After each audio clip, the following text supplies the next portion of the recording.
أعوذ بالله من الشيطان الرجيم بسم الله الرحمن الرحيم قل هو الذي أنشأكم وجعل لكم السمع والأبصار والأفئدة قليلا ما تشكرون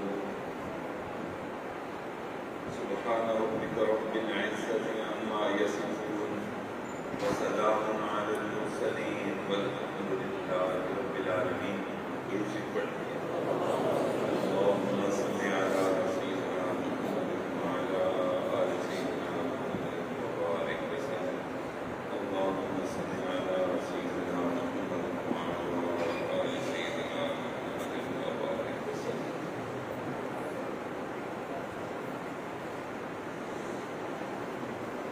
اللہ رب العزت نے ہمیں عقل کی نعمت عطا کی.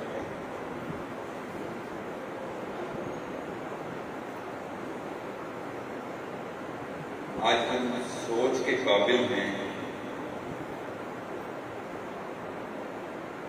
اگر یہ عقل کی نعمت ہمیں نہ ملتی تو ہم پاگل ہوتے. بہت سے نوجوانوں کو ہم نے دیکھا 6 فٹ سے اوپر نکلتا ہوا کر سارے اعضاء سلامت، لیکن دماغ سوچنے سے آری. ہم انہیں اپنے خواص پہ بٹھانا پسند نہیں کرتے. اللہ رب العزت نے ہمیں آنکھ کی نعمت عطا کرنا.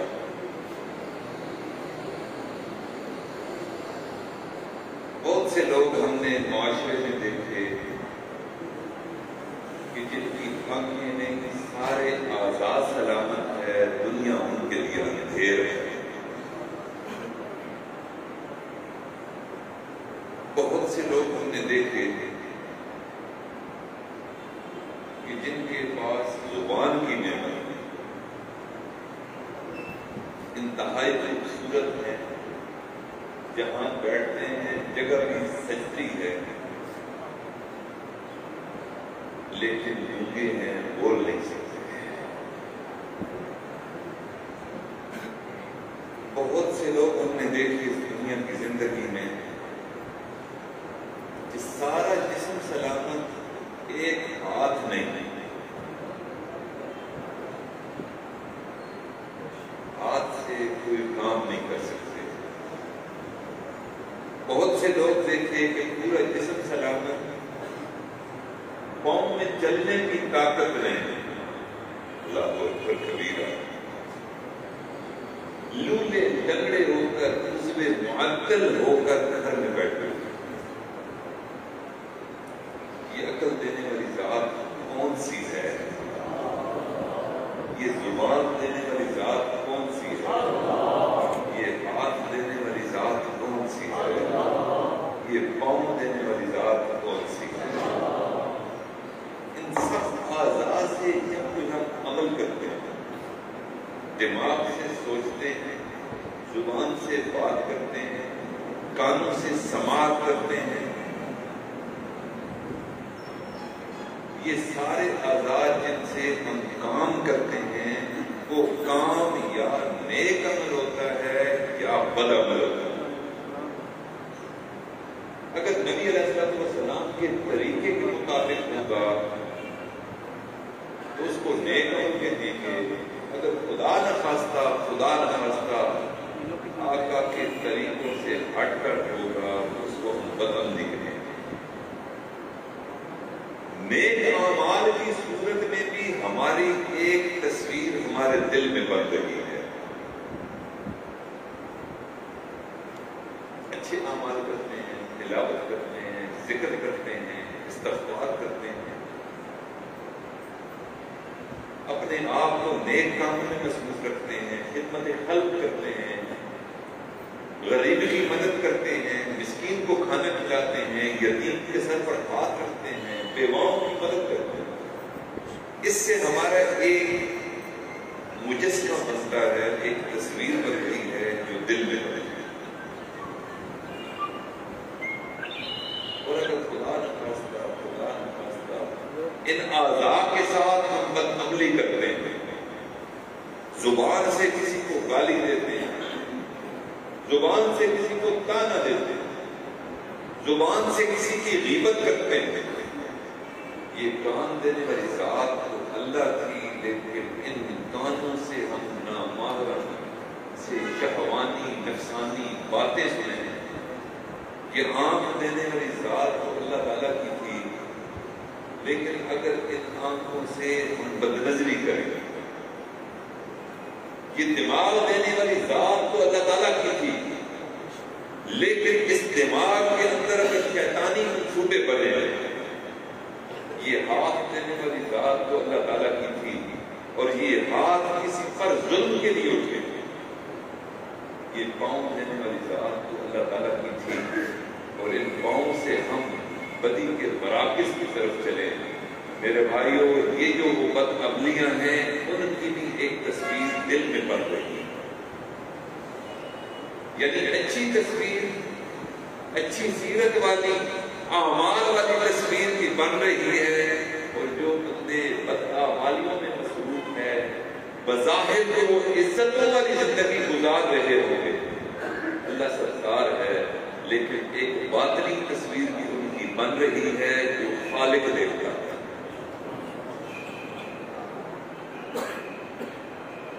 اللہ تعالیٰ کے پیارے حبیب صلی اللہ علیہ وسلم ارشاد فرماتے ہیں، ان اللہ لا ينظر الى صورکم ولا على اجسامکم، اللہ تمہاری ان ظاہر کی صورتوں کو نہیں دیکھتا، تمہارے ظاہر کے جسم، خوبصورت جسم کو، 6 فٹ کے جسم کو نہیں دیکھتا، وَلَكِنْ يَنْظُرُ عَلَىٰ قُلُوبِكُمْ وَأَعْمَالِكُمْ، اللہ تعالیٰ ایک تصویر کو دیکھتا ہے جو تمہارے دلوں کے اندر موجود ہے، جو تمہارے اعمال کی صورت میں اللہ کو نظر آتا ہے۔ اس سے ثابت ہوا کہ ایک شکل وہ جو ہمارے سامنے آئینے کے سامنے، اور دوسری شکل ہمارے دل کے آئینے میں ہے جس کو خالق دیکھتا ہے۔ ہم آئینے میں جو شکل ہے اس کو سنوارنے کی کوشش کرتے رہتے ہیں، لیکن جس صورت کو خالق نے دیکھنا ہے اس کو سنوارنے کی کوشش کا سوچا ہی کبھی نہیں۔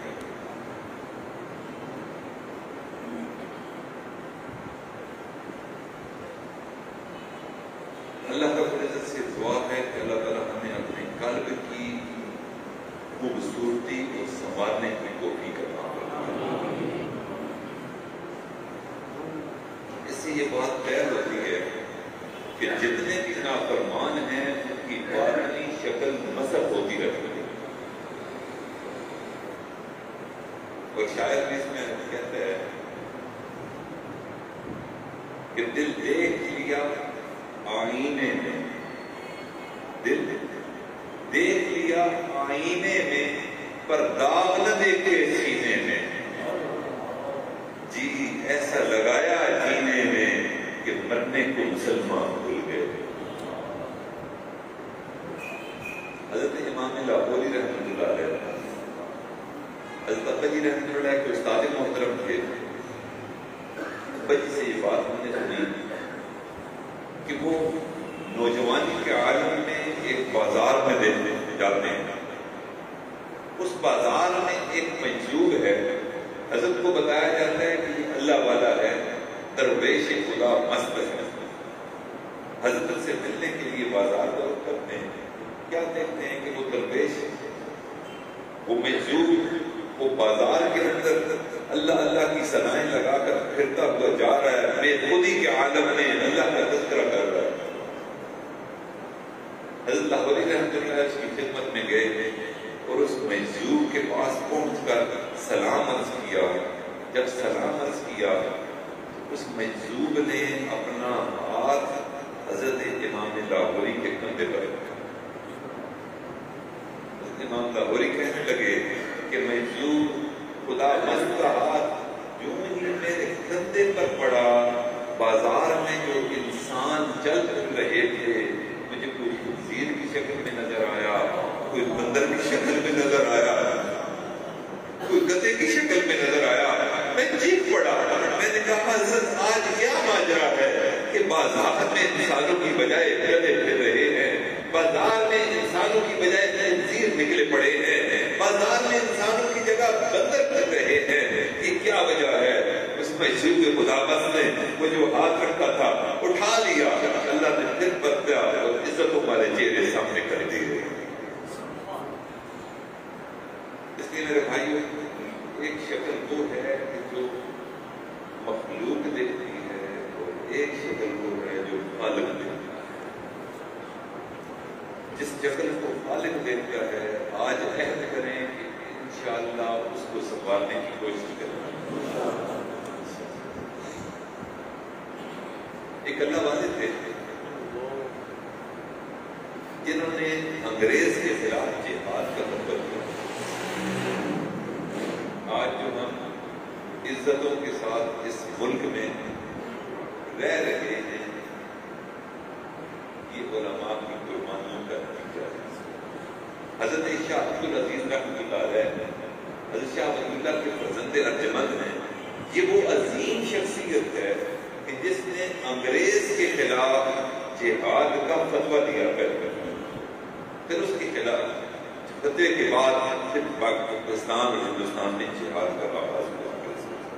بڑے اللہ والے تھے, متقی تھے. دلی کی جامع مسجد میں جمعے کا خطبہ ارشاد فرمایا کرتے. پورا ہفتہ تعلیم و تسلیم میں لگے رہتے, لیکن جمعے والے دن جامع مسجد دلی میں تشریف لاتے, بیان فرماتے مختصر سا, دعا کرتے, اور پورے ملک سے جو ان کے عشاق آیا کرتے تھے ان کو زیارت کا موقع ملتا, اور تھوڑی دیر کے بعد حضرت اپنے گھر کو واپس روانہ ہو جاتے. کچھ ہی عرصہ گزرا, حضرت نے اپنے چہرے کو ڈھانپنا شروع کر دیا. وہ جو رومال تھا کندھے کے اوپر, اس کو اپنے چہرے کے اوپر امامہ شریف کے اوپر کرنا شروع کر دیا, اور نظر کو سامنے رکھتے. اب پورے ملک سے لوگ ان کی زیارت کے لیے آیا کرتے تھے. بڑی خانقاہ تھی اور بڑے اللہ والے تھے, لوگ ان کے ساتھ جڑے ہوئے تھے. جب چہرہ مبارک رومال سے ڈھانپ لیا تو مریدین کو جو زیارت کے متمنی ہوتے تھے وہ تڑپ اٹھے کہ آپ کو حضرت کی زیارت نہیں ہو سکتی. تو انہوں نے ایک حضرت کے خادم تھے, ان کی خدمت میں عرض کیا کہ حضرت سے ہماری طرف سے گزارش کر دیجیے کہ حضرت ہم دور دراز کا سفر کر کے آتے ہیں اور آپ نے اب کچھ عرصہ سے اپنے چہرے کو ڈھانپنا شروع کر دیا, ہم دیدار سے محروم رہ جاتے ہیں. مہربانی فرما کر اپنے چہرے سے اس چادر اور رومال کو ہٹا دیجیے تاکہ ہم آپ کی زیارت سے اپنی آنکھوں کو ٹھنڈا کر سکیں. خادم نے بات کی, حضرت نے کوئی بات سنی انسنی کر دی, دائیں بات سے سنی بائیں سے نکال دی. اب آداب ہوتے ہیں اللہ والوں سے بات کرنے کو. وہ جو خادم تھا اس کا بھی دل سمرا ہوا تھا, حضرت کی صحبت میں رہتا تھا. اس نے فوراً دوبارہ بات نہ کی کہ حضرت نے بات کو اہمیت نہیں دی تو رہنے دو, بھئی کچھ مناسب موقع آئے گا تو پھر بات کریں گے. ایک دن جمعے کا دن تھا, حضرت جمعے کے خطبے کے لیے مسجد تشریف لے گئے. اب وہ خادم ساتھ ہے, اب مسجد سے تشریف لے کر جا رہے ہیں تو اس نے موقع غنیمت سمجھا. رستے میں مناسب موقع تلاش کر کے اس نے کہا کہ حضرت میں نے آپ سے پہلے بھی گزارش کی ہے کہ آپ کے مریدین یہ چاہتے ہیں کہ جب مسجد میں داخل ہوں تو کم از کم چہرے پر چادر یا رومال نہ ہو. حضرت نے کہا پہلے بھی آپ نے مجھے بتایا تھا, تو آج اس بارے میں کچھ بات کریں گے آپ سے. اس نے کہا جی ٹھیک ہے, اس میں مطلب بات زیر غور ہے. اس کے اثناء میں مسجد آ گئی. مسجد کی سیڑھیاں چڑھ کر جوتے اتارنے کی جگہ پر یوں ہی حضرت شاہ عبد العزیز رحمۃ اللہ علیہ وہاں پہنچے اور اپنے خادم سے آگے بڑھ کر مسجد میں دایاں قدم رکھا. خادم ساتھ ہے.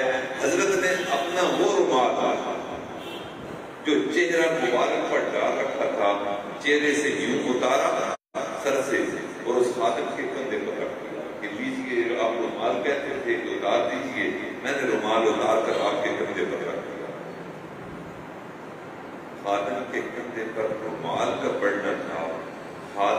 چیخیں مار کر دھاڑ کر رو کر کہنے لگا کہ حضرت آج کیا وجہ ہے کہ مسجد جیسی مقدس اور پاکیزہ جگہ پر خنزیر کتے گندے اندر کر رہے ہیں. حضرت نے وہ رومال اس کے کندھے سے اتارا. حضرت نے اپنا رومال دوبارہ اپنے چہرے کے اوپر سر کے اوپر ڈالا. اس مریض کو خادم کو اپنے سوال کا جواب مل چکا تھا. اللہ رب العزت جیسے ہمارے اعمال ہوتے ہیں ویسے ہماری شکلیں بنا کے ہوتے ہیں. ایک حدیث مبارکہ ہے, عام بات نہیں, کسی اللہ والے کی بات بہت بڑی اہمیت والی بات ہوتی ہے, لیکن یہ بات امام الانبیاء صلی اللہ علیہ وسلم کی. آقا ارشاد فرماتے ہیں کہ جو بندہ بھی نافرمانی کرتا ہے اس کی ایک مثالی صورت بن جاتی ہے. وہ مثالی صورت کیا ہوتی ہے؟ آقا نے فرمایا کہ قیامت کے دن کچھ لوگ ایسے ہوں گے اللہ کے حضور پیش ہوں گے, نام اعمال میں ان کے اعمال کے سامنے ہوں گے, اور نبی علیہ السلام نے ارشاد فرماتے ہیں ان میں کچھ لوگ ایسے ہوں گے جو لوگوں کے دلوں کو دکھایا کرتے تھے, دنیا میں لوگوں کی دل آزاری کیا کرتے تھے, لوگوں کو تانے دیا کرتے تھے, لوگوں کو برا بھلا کہتے تھے, دل آزاریاں کیا کرتے تھے. یہ مفہوم ہے نبی علیہ السلام کے فرامین کا. آج ہم غور کریں کہ ہم کس طبقے میں شمار ہو رہے ہیں. لوگوں کی دل آزاریاں کرنے والے کو اللہ رب العزت روز معاشر بچھوؤں کی شکل میں کھڑا کریں گے. بچھو کی صرف کیا ہوتی ہے؟ ہر وقت دم مارنا, ہر وقت اپنا زہر دوسروں کو منتقل کرنا, چاہے اس کو کوئی چھیڑے نہ چھیڑے. بچھو کی صفت اور بچھو کی عادت ہے کہ ڈنگ مارنا. اور کچھ انسان بھی بچھو صرف اس دنیا میں ہوتے ہیں. راہ چلتے شرفاء کا لحاظ نہیں, بدماشوں کا لحاظ نہیں, ہر وقت ان کی زبان سے تلخیاں بہہ کر نکل رہی ہوتی ہیں. قلادت کی صورت میں, کبھی گالی کی صورت میں, کبھی تانے کی صورت میں, کبھی تکبر والے الفاظ کی صورت میں لوگوں کو تنگ کر کے رکھا ہوتا ہے. اس دنیا میں تو بے شک جتنا مرضی تنگ کر لو, چہرے سلامت رہیں گے. روز قیامت اللہ تعالیٰ ایسی دل آزاریاں کرنے والوں کو بچھو کی شکل میں کھڑا کرے گا. اللہ تعالیٰ ہماری حفاظت کرے. پھر ہم نے دیکھا کہ اس دنیا میں حرص اتنا بڑھ چکا, انسان پیسے کا اتنا حریص ہو چکا کہ جائز ناجائز کمائی کا لحاظ نہیں کرتا. حلال حرام کی تمیز ختم ہو چکی, بس پیسے کے پیچھے ہم بھاگ رہے ہیں حریص کتے کی طرح. ہم پیسے کے پیچھے اپنے ایمان کو بیچنے کر بھی تیار ہیں. نبی علیہ السلام ارشاد فرماتے ہیں کہ دنیا میں حرص والی زندگی گزارے گا, اللہ رب العزت اس کو حشر کے میدان میں کتے کی مثالی صورت میں کھڑا کریں گے. کتے کی لیے سکتے ہیں, کبھی ادھر کو مارا, کبھی ادھر کو مارا, اپنا پرایا حق کو نہ دیکھا, منہ مارتا رہا. جائز ناجائز جگہ پر کتے کی صفت ہوتی ہے. ایسے بندے جو کتے کی عادات کے مالک ہوں گے, روز قیامت ان کو کتے کی شکل میں کھڑا کیا جائے گا. اس دنیا کی زندگی میں ہم دیکھتے ہیں کہ بعض بندوں کو نظروں کی پاکیزگی حاصل نہیں, نظریں ہر وقت اٹھی ہوئی ہیں, اور یہ بیماری کی عمر سے منسلک نہیں ہے, کچھ جوانی سے منسلک نہیں ہے. ہم نے ایسے بندوں کو بھی دیکھا کہ جن کے بال سفید ہو چکے ہیں لیکن نظریں جھکنے کی بجائے مزید اٹھتی چلی جاتی ہیں, بے حیائی والی زندگی گزارتے ہیں. تنہائی میں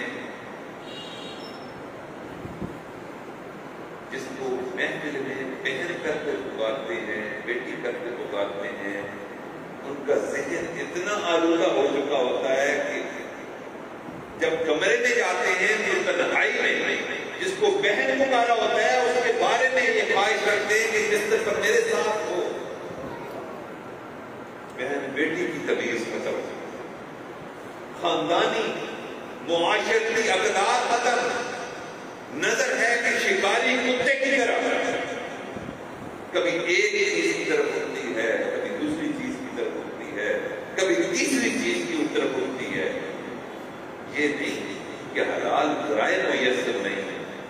گھر میں بیوی موجود ہے, عفت مآب بیوی موجود ہے, خدمت گزار بیوی موجود ہے. اللہ نے یہ نعمت دے رکھی ہے, لیکن آنکھیں اتنی بے باک ہو چکی ہیں کہ گھر سے باہر ہو, گھر کے اندر ہو, کوئی نامحرم آئے وہ اپنے آپ کو محفوظ تصور نہیں کرتے.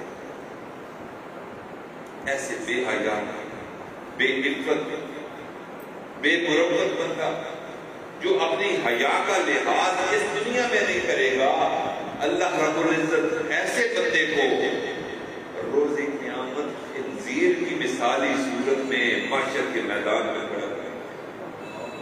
خنزیر کی بھی تو یہ عادت ہے, وہ اپنے جنس تک محدود نہیں رہتا, ایک خاص حلقے تک محدود نہیں رہتا, جدھر دل کرتا ہے اپنے مارتا ہے. کچھ بندے خنزیر صرف ہوتے ہیں, دنیا کی زندگی میں خنزیر کی طرح زندگی گزارتے ہیں. وہ سمجھتے ہیں کہ شاید ہم انسان ہیں, وہ انسان نہیں.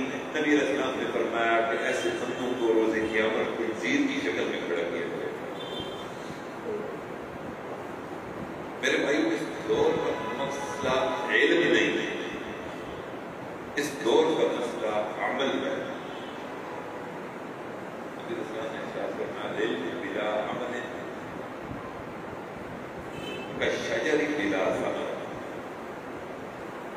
کہ ایسا علم جو بغیر عمل کے ہو اس کی مثال ایسے پھلدار درخت کی سی ہے جو بغیر پھل کے ہو.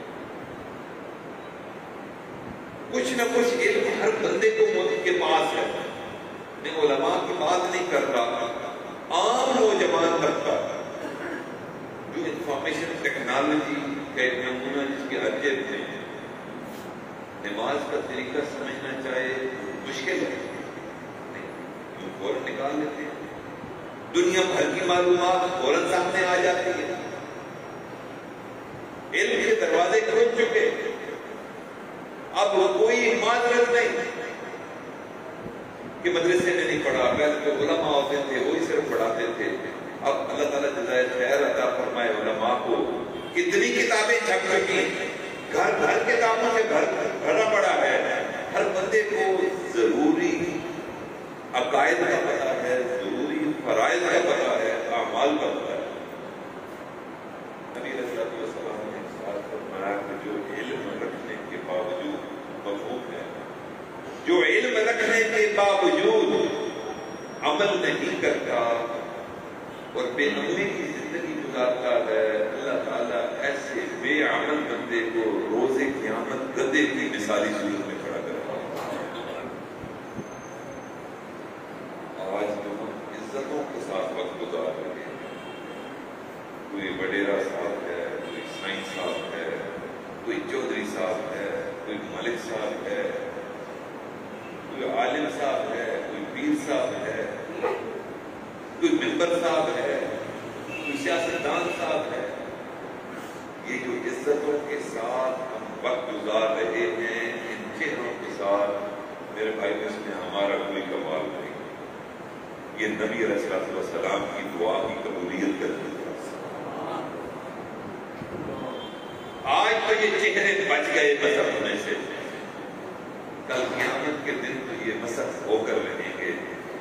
اس دن پھر ہماری بیٹی ہمارے بارے میں کیا خیال کرے گی, ہماری بیوی ہمارے بارے میں کیا سوچے گی, ہمارے والد ہمارے بارے میں کیا رائے قائم کریں گے, ہماری ماں جس نے جنم تھا وہ ہمارے بارے میں کیا سوچے گی؟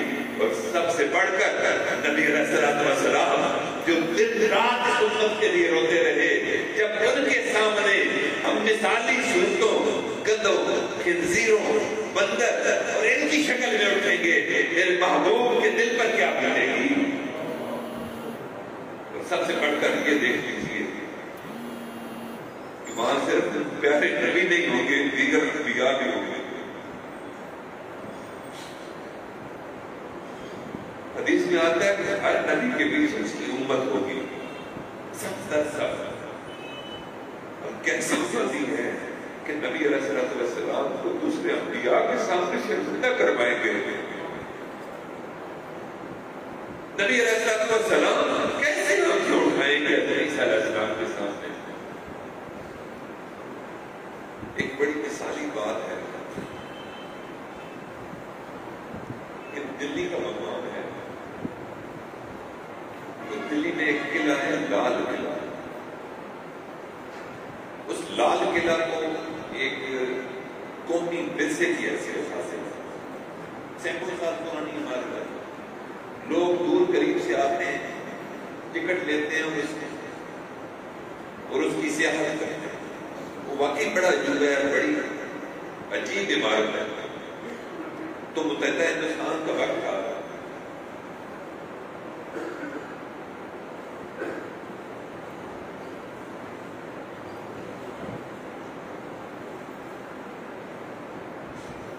متحدہ ہندوستان میں ایک وائسرائے آیا جس کو ملکہ لگا ہندوستان کا وائسرائے بنا کر۔ اس نے اپنی جب منصب ملا تو اس کو بتایا گیا کہ یہاں لال قلعہ ہے، لال قلعہ میں بڑی پرانی عمارت ہے مغلوں کے دور کی، وہ دیکھنے کے لیے چل پڑا۔ رستے میں اس نے ٹکٹ لیا، ٹکٹ لے کر اندر داخل ہو گیا۔ تو ٹکٹ لیتے جیسے ہمارے معاشرے میں ایک ریت بنی ہوئی ہے کہ کچھ پیشہ ور گداگر بیٹھ کرتے ہیں بھیک مانگنے والے، تو ایک بھیک مانگنے والا بیٹھا تھا۔ اس بھیک مانگنے والے نے اپنا ہاتھ آگے پھیلایا۔ اب وہ وائسرائے تھا، بغیر گھروں گھر کے وہ وہاں اس کی سیاحت اور سیر کے لیے آیا تھا۔ اس نے اپنی پینٹ کی جیب سے بٹوا نکالا اور بٹوا نکال کر اس مسلمان جو گداگر تھا، بھیک مانگنے والا تھا، اس کو کچھ کرنسی نوٹس دیے۔ کرنسی نوٹ دینے کے بعد اس نے اپنی پینٹ کی پچھلی والی پاکٹ میں وہ بٹوا ڈالنے کی کوشش کی۔ اس نے سمجھا ڈل گیا، لیکن ڈلا نہیں تھا، بٹوا نیچے گر گیا۔ وہ بھیک مانگنے والا مسلمان گداگر تھا، اس نے وہ بٹوا اٹھا کر اپنے پاس محفوظ کر لیا، اس کا دل بے ایمان ہو گیا۔ بٹوا لے کر گھر گیا اور اس میں کچھ کونس تھے۔ اس کو اچانک ایک خیال آیا کہ یہ مناسب نہیں ہے، یہ میرا پیشہ نہیں ہے، میرا پیشہ تو بھیک مانگنا ہے۔ یہ تو اس بندے کا گر گیا تھا اور یہ میرے مذہب میں روا نہیں، یہ میں اس کو واپس کروں گا۔ ایسا نہ ہو کہ روز قیامت میں پوچھا جائے۔ ایک وقت تھا بھکاری بھی اپنے ایمان کی اور پوچھ کی اور اللہ کے سامنے مسئول ہونے کے لیے اتنے فکر مند، کچھ نہ ہونے کے باوجود اس نے وہ بٹوا واپس لیا۔ اب ہر بندے سے پوچھے کہ بھائی اس ولیے کا بندہ کوئی نہیں جانتا تھا، تو انگریز تھا۔ کچھ دن کے بعد اس انگریز وائسرائے کی اہلیہ ہندوستان سے فلائٹ لے کر دلی ایئرپورٹ پہ اتری۔ وائسرائے صاحب اس کو لے کر گھر گئے۔ بیوی نے فرمائش کی کہ مجھے یہاں کی جو قدیم عمارتیں وہ دکھائی جائیں۔ وائسرائے صاحب اپنے اہلیہ کو لے کر لال قلعہ دلی دوبارہ تشریف لاتے ہیں بیوی کو دکھانے کے لیے۔ جو ہی وہ ٹکٹ لے کر آگے بڑھتے ہیں، وہی بھکاری جس نے بٹوا اٹھایا تھا اس نے وائسرائے کو پہچان لیا اور اس نے جا کر بٹوا وائسرائے کو پیش کیا کہ آپ چند ماہ پہلے یہاں آئے تھے، آپ نے مجھے بھیک دی تھی، بھیک دینے کے بعد آپ کا بٹوا جیب کی بجائے نیچے گر گیا تھا، میں نے اٹھا لیا، میں آپ کی تلاش میں تھا، یہ بٹوا آپ اپنا وصول کر۔ وائسرائے نے بٹوا دیکھا تو سارے کے سارے فونڈز اس کے اندر جوں کے توں پڑے پڑے. وہ وائسرائے حیران ہوا. اس نے بولا کہ تم بھکاری ہو، پیشہ ور ہو، گداگر ہو، لیکن تمہاری یہ اخلاق کہ تم نے میرا گرا ہوا بٹوا مجھے صحیح سلامت پوری کرنسی کے ساتھ واپس کر دیا، یہ کیا وجہ ہے؟ اس نے کہا کہ وائسرائے صاحب، میں جب آپ کا بٹوا اٹھا کر گیا ایک ذہن میں میری سوچ آئی. اس سوچ کے بعد میں نے تہیہ کر لیا کہ اس بٹوے کی رقم سے میرا کوئی لینا دینا نہیں، میں آپ کو تلاش کر کے یہ واپس دوں گا. سوچ کی وجہ ایک ہی بنی. اللہ سوچ کی وجہ ایک ہی بنی. ایک چیز کی وجہ سے میں لرز کر رہ گیا. میں نے پڑھا تھا کہ روز قیامت ہر نبی کی امت اس کے پیچھے ہوگی اور ہر امتی سے اس کے نبی کی موجودگی میں حساب دیا جائے گا، اور اس نبی کو اس وقت تک جنت میں جانے کی اجازت نہیں ملے گی جس وقت تک اس کا امتی حساب بے بیان کر کے اللہ کو جواب دے نہیں ہوگا، اس وقت تک جنت میں نہیں جائے گا. اور ہر امتی کے سامنے نبی ہوگا اور سارے نبی پہلی صف میں ہوں گے. جہاں حضرت عیسیٰ ایک طرف ہوں گے آپ اس کے پیچھے ہوں گے، دوسری طرف محمد رسول اللہ صلی اللہ علیہ وسلم ہوں گے، ہم ان کے پیچھے ہوں گے. سوال کرنے والے تم ہوگے، جواب دینے والا میں ہوں گا. وائسرائے تم نے اپنے نبی کے سامنے اللہ کے سامنے ایک مقدمہ دائر کرنا تھا کہ دنیا کی زندگی میں میرا بٹوا گرا تھا. اس بٹوے کو نبی علیہ الصلوۃ والسلام کی امتی نے اٹھایا تھا.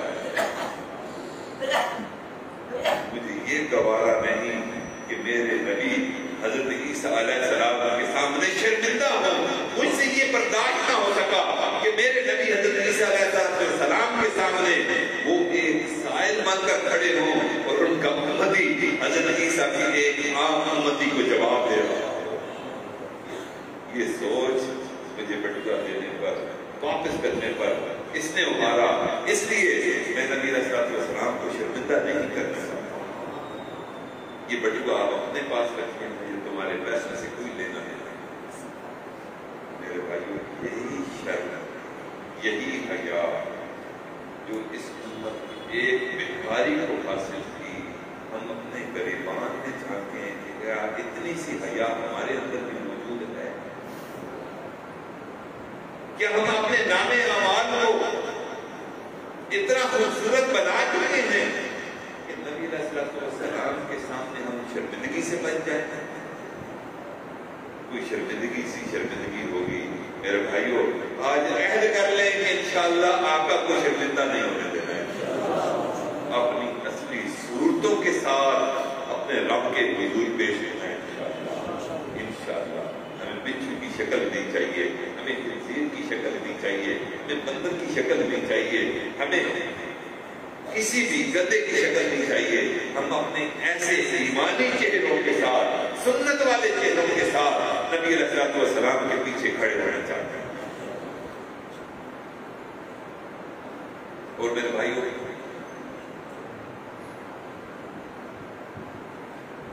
اس امت میں ایسے ایسے افراد بھی گزرے ہیں کہ امام ربانی حضرت الفسانی رحمۃ اللہ فرماتے ہیں کہ ایسے رجال اور ایسے اشخاص گزرے ہیں کہ بڑی لکھنے والے فرشتے کو 20 سال کوئی بدی لکھنے کا موقع ہی نہ ملا.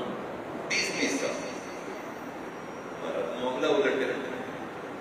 20 سال سے شاید ایسے بندے بھی ہوں گے سنت کے جن کی نیکی لکھی ہوگی ہماری بھی لکھی گئی، اور ہمارے اعمال تو ایسے ہیں کہ بظاہر عمل کر رہے ہوتے ہیں لیکن بباطن ریا ہوتا ہے.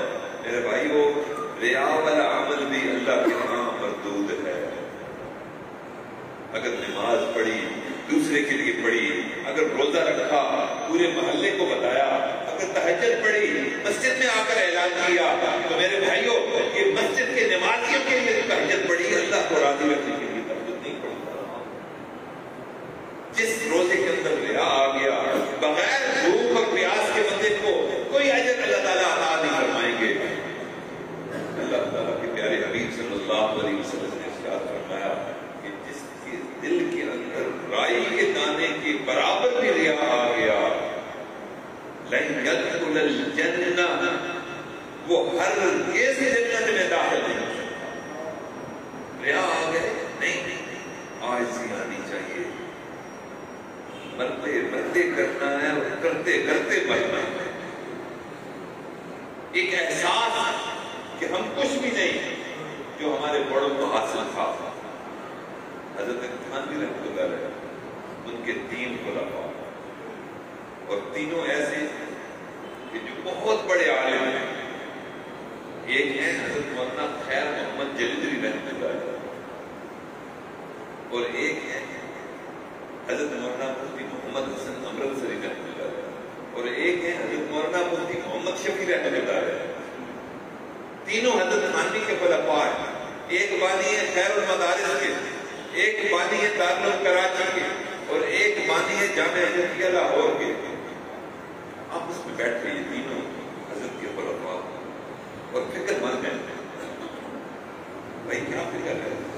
فکر یہ ہے کہ جب ہم حضرت کی صحبت میں بیٹھتے ہیں، خانقاہ میں جاتے ہیں، حضرت کی صحبت میں موجود ہوتے ہیں، سارا مجمع ہمیں اپنے آپ سے افضل نظر آتا ہے، ہم اپنے آپ کو کم تر سمجھتے ہیں، اپنی برائیاں نظر آتی ہیں، دوسروں کی اچھائیاں نظر آتی ہیں، پریشان ہیں، آپس میں تینوں ڈسکس کر رہے ہیں کہ یہ کیفیت اپنے شیخ کو بتانی چاہیے کہ واقعی ہمارے اندر تو بہت زیادہ خامیاں ہیں، اگر ان خامیوں کی اصلاح نہ ہوئی تو ہمارا کیا بنے گا؟ تینوں چلے حضرت شیخ تھانوی رحمۃ اللہ کی خدمت میں، اور جا کر عرض کیا کہ حضرت ہمارا تو مسئلہ یہ ہے کہ مجمع میں موجود، خانقاہ میں موجود سارے لوگ ہمیں اپنے آپ سے افضل نظر آتے ہیں، سب سے کم تر ہم اپنے آپ کو پاتے ہیں، ہم نے علم بھی حاصل کر لیا، مدارس بھی بنا لیے، ہم کب بنیں گے؟ ہمیں پریشانی لگی ہوئی ہے۔ حضرت نے کہا کہ نہیں، ایسی بات نہیں، جو بندہ بھی اپنی خامیوں کو دیکھنے لگ پڑتا ہے اس پر رب کا احسان ہوتا ہے۔ خالی لوگوں کو تو اپنی خوبیاں صرف نظر آتی ہیں، دوسروں کی خامیاں نظر آتی ہیں۔ اللہ جس سے بھلائی کرنے کا ارادہ فرماتے ہیں، یہ ساری خامیاں، یہ سارے عیوب، یہ سارے نقائص ان کے سامنے جس طرح ہم دوسروں کو دیکھتے ہیں، ایسے ان کو اپنے نقائص نظر آنا شروع ہو جاتے ہیں۔ تینوں کو کہنے لگے کہ جب آپ بھی ہوتے ہو اور مجمع بھی موجود ہوتا ہے، میں منصب پر بیٹھا ہوتا ہوں، بعض ارشاد کر رہا ہوتا ہوں، لیکن میری کیفیت یہ ہوتی ہے کہ میں سارے مجمع سے اپنے آپ کو کم تر سمجھ رہا ہوتا ہوں۔ میں کیونکہ یوں ادھر منصب پہ بیٹھا ہوں، اور میری مثال اس غلام کی سی ہے۔ اللہ اکبر، سوچ دیکھیں، میری مثال اس غلام کی سی ہے کہ جس کا بادشاہ، ملک کا بادشاہ بیرون ملک جا رہا ہو اور غلام کو کہے کہ میرے آنے تک میرے کارِ حکومت کو تم نے چلانا ہے۔ وہ غلام جب منصب صدارت اور منصب بادشاہ پر بیٹھتا ہے، وہ اپنے آپ کو غلام ہی سمجھ رہا ہوتا ہے کہ میں چند دن کا بادشاہ ہوں، بادشاہ جب واپس آئے گا اس منصب پہ بیٹھے گا، پھر بادشاہ مجھے حکم دے گا تو میں بیت الخلاء صاف کروں گا، بادشاہ مجھے حکم دے گا تو میں جھاڑو دے گا۔ اچھا طریقے اپنے آپ کو غلام جیسا تصور کرتا ہے کہ جس نے رب نے ایک نسبت کی وجہ سے ایک منصب پر بٹھا دیا۔ غلام جب بادشاہ کے بیٹے کو بادشاہ کے حکم سے تھپڑ لگاتا ہے، غلام بادشاہ کے بیٹے کو جب بادشاہ کے حکم سے تھپڑ لگاتا ہے تو وہ شہزادے سے اپنے آپ کو افضل نہیں سمجھتا، وہ یہ سمجھتا ہے کہ بادشاہ کا حکم میں پورا کر رہا ہوں۔ اشرف علی تھانوی بھی اپنے آپ کو اس غلام جیسا سمجھتا ہے اور اپنے سالکین کو شہزادوں کی مانند تصور کرتا ہے کہ جن کو اللہ نے اصلاح کے لیے میرے پاس بھیج دیا۔ ورنہ اشرف علی میں کیا خوبی تھی؟ میرے بھائیوں، یہ ریا ہماری عبادتوں کو ختم کر رہا ہے. ہم تو اپنے آپ کو بڑے خان صاحب سمجھتے ہیں، بڑے پیر صاحب سمجھتے ہیں، بڑے عالم سمجھتے ہیں، لیکن میرے بھائیوں اگر ہم اپنے عیوب نہیں دیکھ سکتے تو پھر یہ عبادت ہمارے کسی کام کی نہیں، کسی کام کی نہیں. اس لیے اللہ سے دعا ہے کہ اللہ رب العزت ہم سب کو اپنی اصلاح کی فکر عطا فرمائے. مجدد الفسانی رحمۃ اللہ فرماتے ہیں کہ اللہ رب العزت جس پر احسان فرماتے ہیں اس بندے کو دیدے قصور عطا فرماتے ہیں. یہ اس آنکھ کو کہتے ہیں دیدے قصور جو صرف قصوروں کو دیکھے، عیبوں کو دیکھے. ہمیں تو اپنے عیب، اپنے گناہ نظر ہی نہیں آتے. اس لیے اللہ سے دعا ہے کہ اللہ تعالیٰ ہم سب کو اپنے عیبوں پر قابو پانے کی توفیق عطا فرمائے. ہم جب گناہ کرتے ہیں تو 8 گواہ اپنے گناہوں کے اللہ رب العزت بناتے ہیں. کتنے گواہ؟ 8 گواہ. اللہ سے یوں ہی کہہ دیتے تھے جس نے یہ گناہ کیا تو اس کو پوچھنے والا کوئی تھا؟ کوئی پوچھنے والا نہیں تھا. لیکن اللہ تعالیٰ حجت پوری کرتے ہیں کہ میرے بندہ تو گناہ کر رہا ہے، تو مجھ سے بھاگ نہیں سکتا. میں گواہ 1 2 نہیں، دنیا کی عدالت 2 گواہوں پر فیصلہ دیتی ہے، رب کی عدالت 8 گواہوں کے بعد فیصلہ دیتی ہے کہ یہ بھی دے، یہ بھی دے، یہ بھی سن، اس کی گواہی بھی دے. ان گواہوں میں سب سے پہلا گواہ وہ جگہ ہوتی ہے جہاں ہم گناہ کرتے ہیں، وہ زمین کا ٹکڑا جس کو ہم اپنا کہتے ہیں. پوری زندگی حرام کما کر اس ٹکڑے کی خریداری میں ہم لگے رہتے ہیں کہ کوئی گھر بن جائے، کوئی در بن جائے. لیکن روز قیامت سب سے پہلا گواہ جو ہمارے اعمال کے خلاف پیش ہوگا وہ زمین کا ٹکڑا ہوگا جس ٹکڑے پر ہم گناہ کرتے ہیں. فرمایا یومئذ تحدث اخبارها بأن ربك اوحى لها. یہ ساری خبریں وہ نشر کر کے رکھ دے گا اللہ کے سامنے. اس نے یہ میرے اوپر کیا، اس نے یہ بے حیائی کا کام کیا، یہ بدکاری کی، یہ ظلم کیا اس نے میرے ٹکڑے کے اوپر. یا اللہ میں تو مخلوق تیرے تھی، لیکن اس ٹکڑے کو اس نے آلودہ کر دیا گناہوں کے ساتھ. وہ زمین کا ٹکڑا جس کو اپنا اپنا میرا میرا کہتے ہیں وہ ہمارے خلاف روز قیامت پہلا گواہ بن کر کھڑا ہوگا. اللہ کے حضور اللہ جو دوسرا گواہ ہمارے خلاف پیش کریں گے وہ ہے زمانہ. جو بندہ بھی گناہ کرتا ہے خاص وقت میں کرتا ہے. عشاء کے وقت ہوتا ہے، مغرب کے وقت ہوتا ہے، فجر کے وقت ہوتا ہے، تہجد کے وقت ہوتا ہے، وقت ہوتا ہے. یہ جو زمانہ اور لمحات ہیں، یہ لمحات انسان کے خلاف روز قیامت گواہی دیں گے.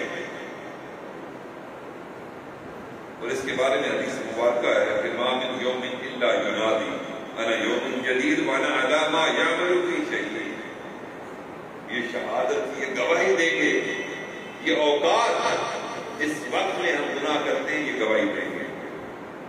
اور تیسرا گواہ انسان کی زبان انسان کے خلاف گواہی دے گی. یہ ہمارے جسم کا حصہ ہے لیکن بنانے والی ذات کون سی ہے؟ یہ اللہ کی تابعدار ہے. یہ روز قیامت ہمارے خلاف بھی گواہی دے گی. اور قرآن پاک میں آتا ہے یوم تشہد علیہم السنتہم.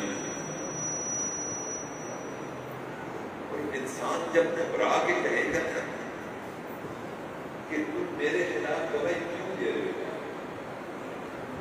تو وہ خود کہے گا کہ میں زبان کہے گی کہ یہ قوت گویائی دینے والی میرے رب کی ذات کی تو نہیں تھا. جب میرے رب کا حکم ہے جس نے مجھے بنایا تو اس لیے میں نے تیرے خلاف یہ گواہی دینی ہے کیونکہ میرے رب میرا خالق ہے. میں تیرے جسم کا حصہ ضرور تھا لیکن یہ زبان بنانے والی ذات کون سی ہے؟ اللہ. اس لیے ہمارے بڑے کہتے ہیں کہ جتنے وہ صغیر جرمہ کبیر، یہ گوشت کا چھوٹا سا ٹکڑا ہے، چھوٹا سا، جرمہ صغیر، لیکن اس چھوٹے ٹکڑے سے جرمہ کبیر، بڑے بڑے جرم سزا دیتے ہیں۔ اللہ تعالیٰ اس ٹکڑے کو ہی روز قیامت تیسری گواہی کے لیے ہمارے سامنے پیش کرے گا، اور چوتھی یہ جو ہمارے جسم کے اعضاء ہیں، یہ سارے کے سارے اعضاء روز قیامت اللہ کے حضور ہمارے خلاف گواہی دیں گے۔ اللہ تعالیٰ ارشاد فرماتے ہیں یوم نختم علی افواہہم، ہم مہر لگا لیں گے تمہارے ہونٹوں پر، تم بول نہیں سکو گے، تم بولنا بھی چاہو تو نہیں بول سکو گے، وہ بولیں گے تو میری مرضی سے بولیں گے۔ اليوم نختم علی افواہہم وتکلمنا ایدیہم، اور ہم سے کلام کریں گے ان کے ہاتھ۔ یہ ہاتھ کس کے ہیں؟ ہمارے ہیں۔ بنانے والی ذات کون سی ہے؟ یہ گواہی دیں گے، اور آج ان کی گواہی سمجھ میں آتی ہے۔ بے جان پہلے سیڑھیاں ہوتی تھیں ایک طوے کی مانند، اس کو ہم لگاتے تھے تو وہ پورے ماحول کی جو ویڈیو ہوتی تھی وہ سامنے پیش کرتے تھے۔ کیمرہ کی ریکارڈنگ، ویڈیو کی ریکارڈنگ سی ڈیز پر ہوتی تھی۔ وہ سی ڈی کی شکل کی یوں لکیریں اس کو ہوتی تھی جس طرح ہاتھ پر لگتی آڑی جس کی لکیریں ہوتی تھی۔ جب بے جان سی ڈی کو مخلوق بولنے پر تیار کر سکتی ہے تو جاندار آپ کو خالق بلانے پر قادر ہے یا نہیں؟ وَتُكَلِّمُنَا أَيْدِيهِمْ، آج ہمارے خلاف کی گواہی دیں گے۔ وَتَشْهَدُ أَرْجُلُهُمْ، اور گواہی دیں گے تمہارے پاؤں کہ اس پاؤں کے اوپر چل کر تم کن کن گناہ کی جگہوں پر گئے۔ یہ پاؤں بولیں گے یا اللہ آپ نے ہمیں بنایا تھا، بنایا اس لیے تھا کہ یہ ان پاؤں پر چل کر مسجدوں میں جائے، مدرسوں میں جائے، خانقاہوں میں جائے، تبلیغ پر جائے، امر بالمعروف کرے، نہی عن المنکر کرے، دین کی خدمت کرے، جدت و تحرک کرے، لیکن ان قدموں پر چل کر یہ گناہوں کے اڈوں پر جایا کرتا ہے۔ یہ قوم روز قیامت اللہ تعالیٰ گواہ بنا کر کھڑا کرے گا۔ یہ چوتھے گواہ ہوں گے، اور پانچویں گواہ اللہ تعالیٰ کھڑا کریں گے فرشتوں سے، والملکان، دو فرشتے، یمین یسار، دائیں والے بائیں والے، دائیں کرنے والے بائیں کرنے والے، یہ اللہ کے حضور گواہی دیں گے۔ اللہ تعالیٰ قرآن پاک میں اس کا تذکرہ فرماتے ہیں اِنَّ عَلَيْكُمْ لَحَافِظِينَ کِرَامًا کاتبین، بڑے بزرگ ہیں جو لکھنے والے ہیں، یہ عام بزرگ نہیں، بڑے عام فرشتے ہیں، اور وہ کیا کرتے ہیں؟ یَعْلَمُونَ مَا تَفْعَلُونَ، تم یہ سمجھتے ہو دروازے بند کر لیے، تم یہ سمجھتے ہو روشندان بھی بند کر لیے، تم نے یہ سمجھا کہ بعد تالے لگا لیے، تم یہ سمجھتے ہو کہ تم ملوں کے مالک ہو، بنگلوں کے، کوٹھوں کے مالک ہو، کوٹھیں تمہاری ملکیت، بعد ملازم کھڑے ہیں، کوئی تمہارے گناہ کو دیکھ نہیں رہا۔ اللہ اکبر، کہتا ہے نہیں نہیں نہیں، بڑی غلط فہمی ہے، تم دنیا کے ملازموں پر گھمنڈ کر کے اندر چھپ کر گناہ کرتے ہو، ان دو فرشتوں کو تم اپنے ساتھ سے کیسے ہٹاؤ گے؟ یعلمون ما تفعلون، وہ سب کچھ جانتے ہیں جو کچھ تم بدکاریاں کرتے ہو۔ اس لیے یہ بھی گواہ ہوں گے، یہ فرشتے بھی۔ پھر سب سے ایک اور بڑی گواہی، جو فرشتے ہیں یہ ہر چیز نام اعمال مرتب کر رہے ہیں۔ نیکی والا فرشتہ نیکی کے اعمال کو درج کرتا ہے، بدی کے درج کرنے والا برائیوں کو لکھتا رہتا ہے، ایک نام اعمال بن جاتا ہے۔ وہ نام اعمال اللہ تعالیٰ روز قیامت یا ہمارے دائیں ہاتھ میں پکڑائیں گے یا بائیں ہاتھ میں پکڑائیں گے۔ اللہ کرے نام اعمال ہمارے دائیں ہاتھ میں، جب بائیں ہاتھ میں جہنمی کو پکڑایا جائے گا، گناہگار کو، بد کردار کو، لوگوں پر ظلم کرنے والے کو، یتیم کی حق کھانے والوں کو، سب کچھ ہونے کے باوجود زکات نہ دینا، یہ ساری بدعمالی ہیں میرے بھائیوں۔ یہ بدعمال کا نام اعمال جب بدعمل کا بائیں ہاتھ میں دیا جائے گا تو وہ ایک کے ساتھ ایک بات کرے گا، افسوس کے ساتھ کہ وہ تو سمجھتا تھا کہ کسی کو معلوم نہیں۔ پھر اللہ تعالیٰ ان کے الفاظ کو قرآن پاک میں دوہرے آتے ہیں۔ اللہ فرماتے ہیں کہ جہنمی کہے گا مال حاضر کتاب، ارے ارے ارے یہ کیسی کتاب ہے، لا یغادر صغیرۃ ولا کبیرہ، اس کتاب میں تو میرا کوئی چھوٹا عمل بھی نہیں رہا، کوئی موٹا عمل بھی درج ہونے سے نہیں رہا، کوئی چھوڑا نہیں کیا کوئی عمل جو اس کتاب میں درج نہ ہو، الا احصاها، مگر کہ اس کو لکھ دیا گیا، ووجدوا ما عملوا حاضرا، جو کچھ وہ کیا کرتا تھا وہ حاضر پائے گا اس کتاب کے اندر، ووجدوا ما عملوا حاضرا۔ پھر اللہ کہتے ہیں یہ ظلم تم نے اپنے اوپر خود کیا، تمہارا رب تو تم پر ظلم کرنے والا نہیں ہے، وَلَا يَظْلِمُ رَبُّكَ أَحَدًا، تمہارا رب کسی پر ظلم نہیں کرتا۔ یہ نامے اعمال میں جتنے ظلم کی لکھے ہوئے ہیں یہ سارے ظلم تیرے ہاتھوں کی کمائی ہے، یہ رب کا ظلم نہیں ہے۔ تو نامے اعمال بھی اللہ تعالیٰ روز قیامت گواہ بنا کر پیش کریں گے۔ پھر اگلا عمل واقعی بندہ اس سے گھبرا اڑتا ہے۔ اب جو گواہ آ رہا ہے وہ گواہ ایسا ہے کہ جو اس امت کے لیے پوری پوری رات روتا رہا، حتیٰ یتورق قدماہ۔ صحابہ کہتے ہیں نبی علیہ السلام اتنا لمبا قیام فرماتے روتے رہتے حتیٰ کہ ان کے قدموں میں ورم آ جاتا۔ حضرت عائشہ ذکر فرماتی ہیں کہ میں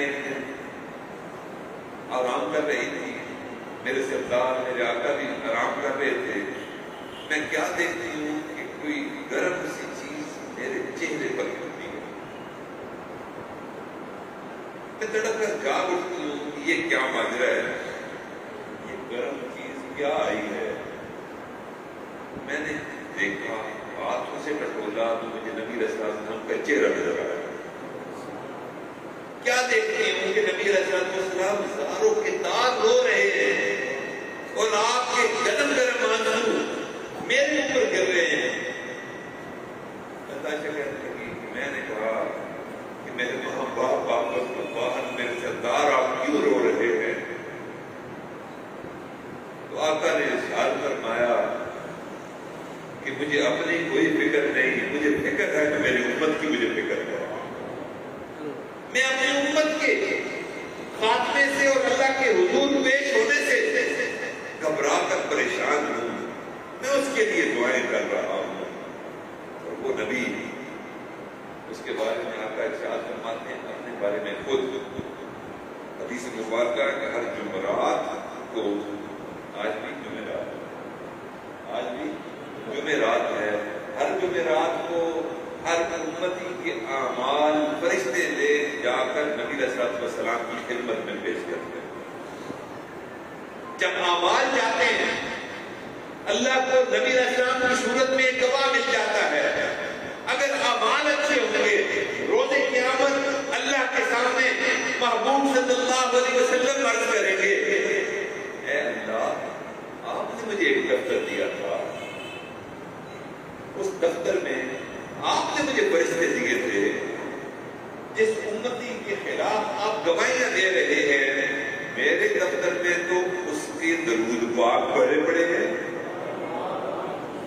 آپ مہربانی فرما دیجیے ساری گواہیاں رد، ایک نبی مکرم صلی اللہ علیہ وسلم کی گواہی ہوگی، جو جہنم کی طرف چلتے جا رہے ہوں گے اللہ تعالیٰ ان کو جنت کی طرف روانہ کر دے گا۔ آج جمعرات ہے، سب کہہ رہے ہیں صلی اللہ صلی اللہ صلی اللہ، یہ سب کے یہ صلاۃ و سلام پہنچ گیا، اور آج بھی جمعرات ہے۔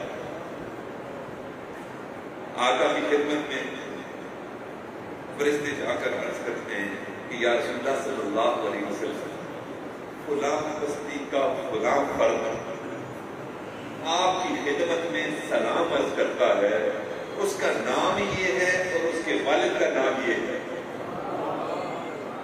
نبی صلی اللہ علیہ وسلم فرماتے ہیں کہ جب اس کا نام اور اس کے والد کا نام میرے سامنے فرشتے لیتا ہے، میں محمد ہاتھ اٹھا لیا کرتا ہوں صلی اللہ علیہ وسلم، ہاتھ اٹھا کر اس کی اور اس کے والد کی مغفرت کی دعا کیا کرتا ہوں۔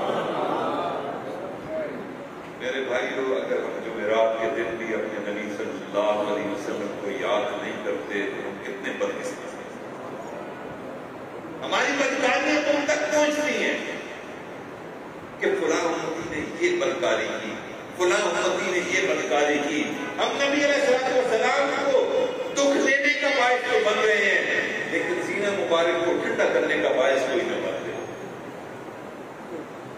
آج عہد کریں کہ انشاءاللہ ان 24 گھنٹوں میں آئندہ پوری زندگی کم از کم 1000 مرتبہ درود شریف پڑھیں گے۔ یہ 24 گھنٹے جمعرات کو شروع ہوتی ہے مغرب کے ساتھ، اور کل جمعے والے دن مغرب ہو گئی ختم ہو گئی۔ نبی اسلام نے ارشاد فرمایا کہ روشن دن اور روشن رات کو مجھ پر کثرت سے درود پڑھا کرو، روشن دن اور روشن رات کو کثرت سے درود پڑھا کرو۔ تمہارا درود مجھ تک پہنچتا ہے، میں اس کو خود سنتا ہوں، اور پھر اس امتی اور اس امتی کے والد کے لیے دعائیں مغفرت کرتا ہوں، اور جو ایک مرتبہ درود پاک پڑھتا ہے اللہ تعالیٰ اس کو 10 نیکیاں عطا کرتا ہے۔ صرف ایک مرتبہ پڑھ لیجیے صلی اللہ علیہ وسلم، جو ایک مرتبہ درود پاک پڑھتا ہے 10 نیکیاں اللہ تعالیٰ اس کے نام اعمال میں لکھتے ہیں۔ صرف 10 نیکیاں نہیں لکھتے، 10 برائیاں بھی نام اعمال سے مٹا دی جاتی ہیں۔ پھر صرف 10 برائیاں نہیں مٹائی جاتی، جنت میں اس کے 10 درجے بھی بلند کر دیے جاتے ہیں۔ اور جو بندہ ایسا درود پاک پڑھے جس میں سلامتی کا بھی لفظ آئے، جیسے صلی اللہ علیہ وسلم، یہ سلامتی کا لفظ بھی آئے، جو سلامتی محبوب پر بھیجتا ہے، اللہ کہتا ہے میں اس بندے پر 10 مرتبہ سلامتیاں بھیجتا ہوں۔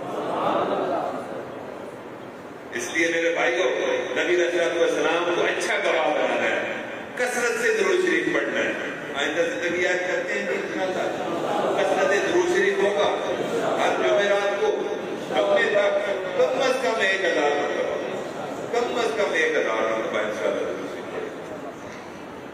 میرے بھائیوں، ہمارے نام اعمال میں نبی علیہ السلام کی محبت کے علاوہ کچھ نہیں، یہ بات پکی ہے۔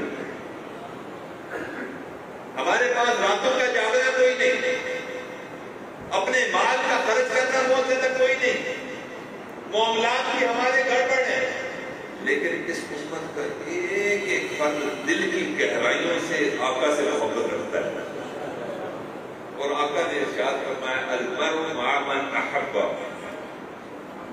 آدمی کے روز قیامت اسی کے ساتھ ہوگا دنیا میں جس سے محبت کرتا ہوگا۔ اس لیے اپنی محبتوں کے رخ، اپنی سوچوں کی محبت، اگر بننے کے لائق کوئی ذات ہے تو وہ محبوب خدا کی ذات ہے۔ اگر محبت کرنی ہے تو آقا سے کرنی ہے، اگر تذکرے کرنے ہیں تو آقا کے تذکرے کرنے ہیں، اگر اعمال ترتیب دینے ہیں تو سنت والے اعمال ترتیب دینے ہیں۔ ایک ذات ہے جس سے ہمیں گواہی کی توقع ہے، ہمیں اپنے نام اعمال کا کوئی گمان نہیں۔ تو شاعر کہنے والے نے کیا خوبصورت اشعار کہے، شاعر کہتا ہے کہ اپنے دامان شفاعت میں چھپائے رکھنا، اے میرے محبوب اپنے دامان شفاعت میں چھپائے رکھنا، میرے سرکار میری بات بنائے رکھنا۔ ہماری جو بات بنی ہوئی ہے نا، آج جو عزتوں کے ساتھ ان چھیڑوں کے ساتھ زندگی گزار رہے ہیں، یہ نبی علیہ السلام کی دعا کی قبولیت کا نتیجہ ہے۔ اس لیے میرے سرکار میری بات بنائے رکھنا، میں نے مانا کہ گناہ گار ہوں مگر آپ کا ہوں، میں نے مانا کہ گناہ گار سوال ہوں پر آپ کا ہوں، اس گنہگار سے سرکار نبھائے رکھنا ذرے خاک کو خورشید بنانے والے۔ صحابہ کیا تھے؟ قبر الاسلام، جٹ تھے، جاہل تھے، گنوار تھے، دار ایمان میں داخل ہونے کے بعد وہ جو ذرے تھے نبی علیہ السلام کی صحبت کی وجہ سے خورشید بن کر پورے عالم کو نور میں داغ اور چمکا کے رکھ دیا۔ شاید اس طرح کہتا ہے کہ وہ آپ کے ساتھ جڑے چمک گئے، ہم بھی ذرے ہیں میرے محبوب، آپ ایک نظر کرم ہماری طرف بھی کر دیجئے۔ ذرے خاک کو خورشید بنانے والے، ذرے خاک کو خورشید بنانے والے، خاک ہوں مجھے قدموں سے لگائے رکھنا۔ میرے محبوب آپ کے قدموں کی خاک بن جانا ہمیں عرض سے زیادہ فضیلت دے دے گی۔ آپ ہم خاک نشینوں کو بھی اپنا بنائے رکھنا، اپنے سے جدا نہ کرنا۔ ہمارے نام اعمال کچھ نہیں، ایک آپ کی ذات ہے کہ جس پر ہم درود پڑھتے ہیں، ایک آپ کی ذات ہے کہ جس پر سلامتی اور رحمت ہم بھیجتے ہیں۔ ہم کسی اور کے نام لیوا نہیں، محبوب 1400 سال بعد بھی آپ کے ناموں کے گن گا رہے ہیں۔ پڑھ لیجیے صلی اللہ علیہ وسلم، صلی اللہ علیہ وسلم، صلی اللہ علیہ وسلم۔ انشاءاللہ کثرت درود شریف آئندہ زندگی میں ہم کریں گے۔ اور آخری گواہ جو اللہ تعالیٰ پیش کریں گے بندے کے سامنے ہے، وہ اللہ کی کوئی مخلوق نہیں ہوگی، وہ کوئی کتاب نہیں ہوگی، وہ ہمارے جسم کا کوئی حصہ نہیں ہوگا، بلکہ 7 گواہوں کے بعد اللہ تعالیٰ خود اپنی گواہی پیش کریں گے۔ اب بھاگ کے دکھا نا، اب انکار کر کے دکھا نا۔ دنیا کی زندگی میں تم نے بچے کا لحاظ نہیں کیا، گناہ کرنے سے پہلے اپنے بچے کو بھی اپنی نظروں سے ہٹا دیا۔ دنیا کی زندگی میں تم نے بچے جتنا لحاظ بھی اپنے پروردگار کا نہیں کیا کہ بچہ جو مخلوق ہے اس کی موجودگی میں تجھے شرم محسوس ہوتی تھی، وہ جو خالق کائنات تھا اس کی موجودگی کی تمہیں شرم محسوس نہیں ہوتی تھی۔ اللہ کہے گا ساری 7 کی 7 گواہیاں پیچھے کر دو، میں خود رحمان اس بندے کے خلاف گواہی دیتا ہوں۔ وَلَا تَعْمَلُونَ مِنْ عَمَلٍ إِلَّا كُنَّا عَلَيْكُمْ شَهُودًا۔ تم جو کوئی عمل کرتے ہو اعمال میں سے، اللہ کہتے ہیں ہم خود اس پر تمہارے خلاف گواہی نہیں دے رہے۔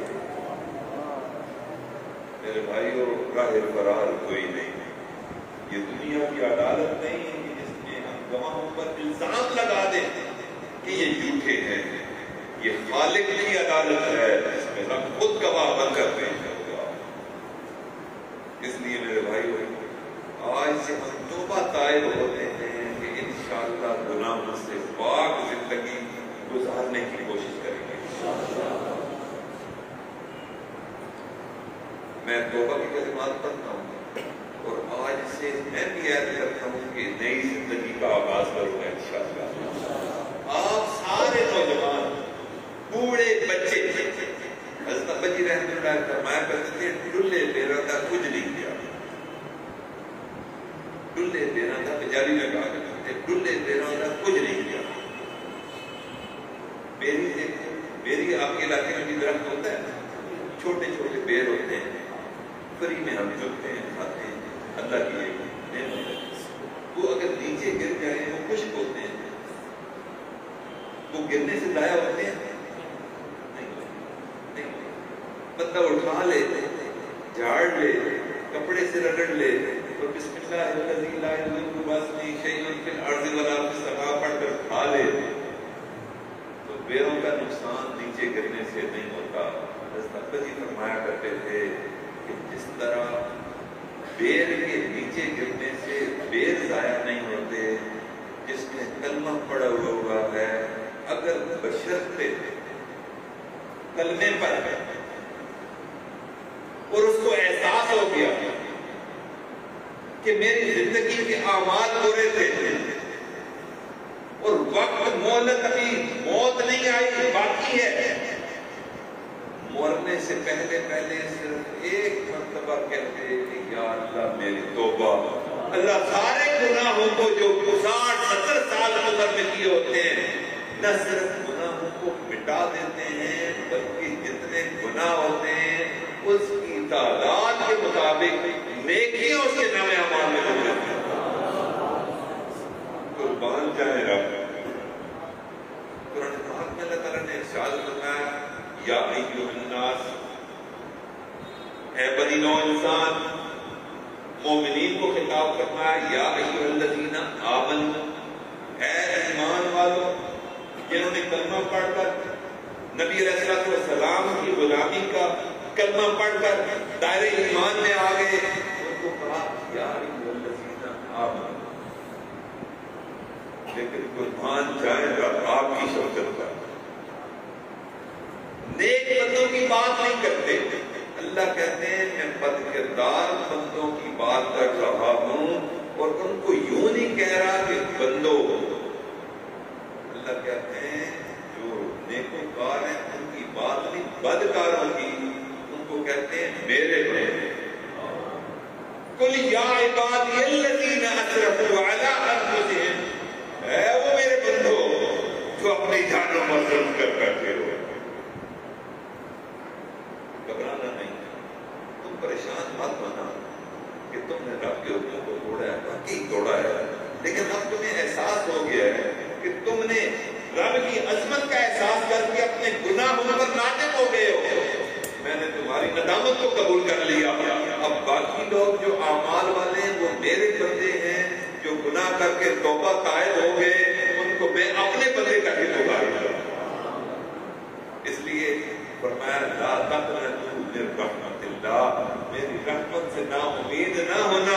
جتنے گناہ کیے اللہ یغفر الذنوب جميعا، سارے کے سارے گناہ جو زندگی میں تم نے کیے ایک کو بھی نہیں چھوڑوں گا. میری رحمت سارے گناہوں کو دھو ڈالے گی. اس لیے آج ہم کریں کہ انشاءاللہ آئندہ زندگی ہم اعمال والی بنائیں. انشاءاللہ اس زبان کی حفاظت کرنی، زبان سے بد کلامی نہیں کرنا. اس زبان کو خاموشی کا درس ہے. ان کانوں سے تلاوت سنیں، شعراء کی نعتیں سنیں، مشائخ علماء کے بیانات سنیں. ان آنکھوں سے اپنی والدہ کی زیارت کریں. ان آنکھوں سے محبت کے ساتھ اپنے مالک کو دیکھیں. ایک مقبول حج اور عمرے کا ثواب پائیں. نیلی پیلی چیزوں سے ان آنکھوں کو ہٹا لیں. اور ایک بات ہے، میرے مرشد نے یہ بات کی ہے. کس نے کی ہے؟ میرے مرشد نے بات کی ہے، اور میرے مرشد کی بات 100% درست ہے، اور میں نے کئی جگہ پر آزمائی ہے لوگوں کو بتا دوں. میرے مرشد فرماتے ہیں کہ اگر تمہیں گناہ کرنے کی طاقت مل جائے، گناہ کرنے کی طاقت مل جائے، یہ بھی تو گناہ ہے کہ بازار میں جا رہے ہیں، کوئی جوان العمر خاتون آ رہی ہے، دل تو یہ کرتا ہے کہ بندہ اس کو دیکھے، لیکن اس وقت اپنی نظروں کو جھکا لو اور جھکا کر کہے ہو انی اخاف اللہ، میں اللہ سے ڈرتا ہوں. اس کے بعد جو دعا مانگو گے اللہ ساری دعاؤں کو قبول کر لے گا. جو دعا مانگو گے. اور ایک بات ذہن میں رکھیں، ہم جس چیز کو دیکھتے ہیں اس کا عکس دل پر بنتا ہے. مسجد کو دیکھیں گے اس کا عکس دل پر بنے گا. علماء کو دیکھیں گے اس کا عکس دل پر بنے گا. میرے بھائیوں، جس طرح نیک بندوں کے دیکھنے سے اس کا عکس دل پر پڑتا ہے، اسی طرح خواتین کو دیکھنے سے نفسانی شہوانی محبتوں کی تصویریں بھی دل پر بنتی ہیں، اور وہ باطنی شکل مست ہوتی ہے. اور دل کی شکل کو دیکھنے والی ذات کون سی ہے؟ اس لیے نظر کو جھکا کر فوراً جو دعا مانگیں گے اللہ سب دعاؤں کو قبول کر لے گا. اب میں توبہ کے کلمات پڑھتا ہوں، آپ میرے پیچھے پیچھے توبہ کے کلمات کو پڑھ لیجیے. بسم اللہ الرحمن الرحیم. لا الہ الا اللہ محمد رسول اللہ. آمنت باللہ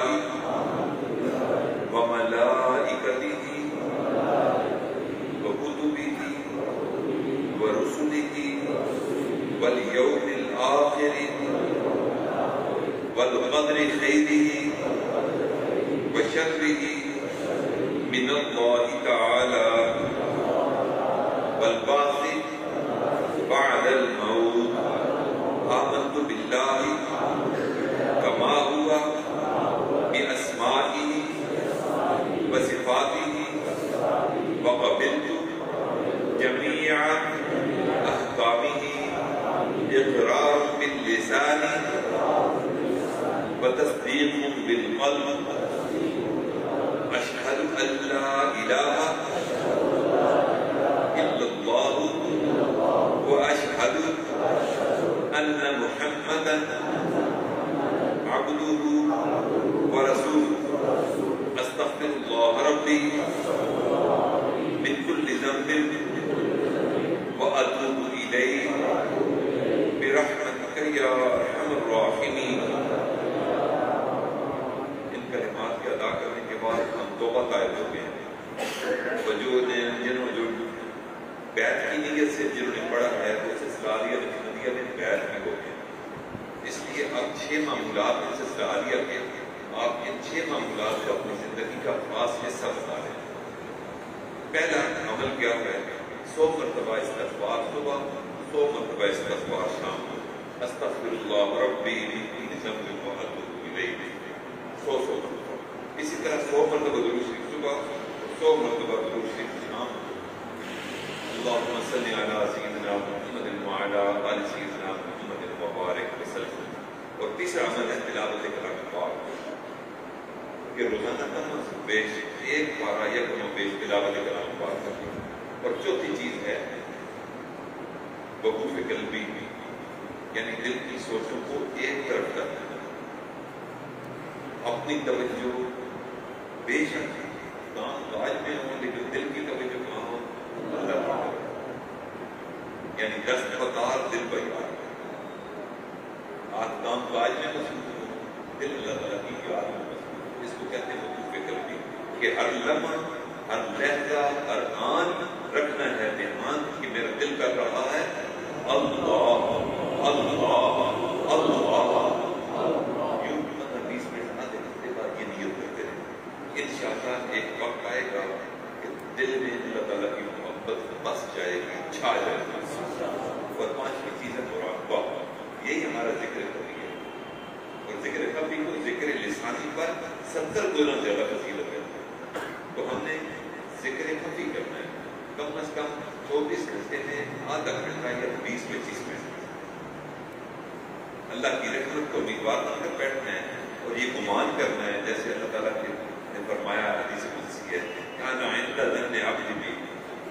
اس کے مصداق بن کر ہم نے یہ نیت کر کے بیٹھنا ہے کہ اللہ کی رحمت آ رہی ہے، میرے دل میں سما رہی ہے، دل کی ظلمت گناہوں کی سیاہی ختم ہو رہی ہے اور ہمارا دل پاک صاف ہو کر شکرانے کے طور پر کر رہا ہے اللہ اللہ اللہ.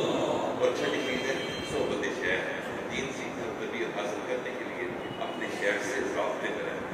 ابھی تھوڑی دیر میں مراقبہ بھی کریں گے اور مراقبے کے بعد دعا ہوگی.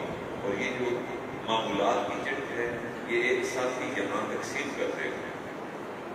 اس پر عاجز کا فائل مطلب بھی دیا گیا ہے. بیک سائڈ میں دیکھیں گے 6 معمولات لکھے ہیں. ان 6 معمولات کو روزانہ کی بنیاد پر کرنا شروع کریں گے. اللہ تعالیٰ سب کو سلسلے کے انوارات عطا فرمائے. اب تھوڑی دیر کے لیے آپ کو بند کر لیجیے. مراقبہ ذرا مشق سے کوشش کرتے ہیں. سر نیچے جھکا لیجیے، آنکھوں کو بند کر دیجیے، زبان کو تالو سے لگا لیں. زبان سے کچھ نہیں پڑھ پڑے. اپنی توجہ دل کی طرف اور دل کی توجہ اللہ رب العزت کی طرف. بند کر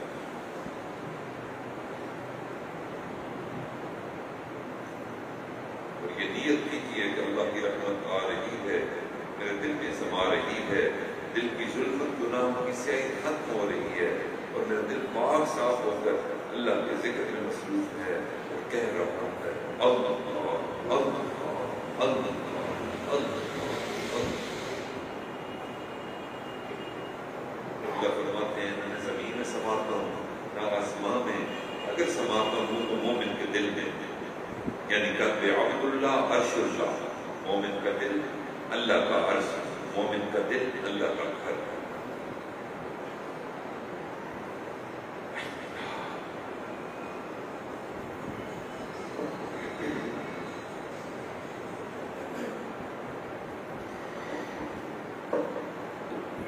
ہر خطا پہ شرمسار ہوں میں، اے خدایا گنہگار ہوں میں۔ ہر خطا پہ شرمسار ہوں میں، اے خدایا گنہگار ہوں میں۔ جان کر بوجھ کر جو کیا ہے، جان کر بوجھ کر جو کیا ہے پتہ مجھ کو اس کی سزا ہے پتہ مجھ کو اس کی سزا ہے۔ تیری چوکھٹ پہ سر نہ جھکایا، بس زمانے کو اپنا بنایا۔ تیری رحمت ہی تو آسرا ہے، تجھ سے کہنے کو کچھ نہ بچا ہے۔ میرے سجدوں پہ ایسی نظر کر، میرے سجدوں پہ ایسی نظر کر، میں اندھیروں میں ہوں تو سحر کر، میں اندھیروں میں ہوں تو سحر کر۔ ان دعاؤں میں ایسا اثر دے، ان دعاؤں میں ایسا اثر دے۔ رب کعبہ ہمیں معاف کر دے، رب کعبہ ہمیں معاف کر دے۔ نیکیوں سے مجھے جوڑ دے تو، پھر میرا رخ ادھر موڑ دے تو۔ ایسا رستہ مجھے تو دکھا، ہر خطا پہ شرمسار ہوں میں، اے خدایا گنہگار ہوں میں۔ ماں سے بڑھ کے ہے پیار تیرا، اور تیرے سوا کون میرا۔ ماں سے بڑھ کے ہے پیار تیرا،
کا وقت ہے، دعا فرما دیجیے۔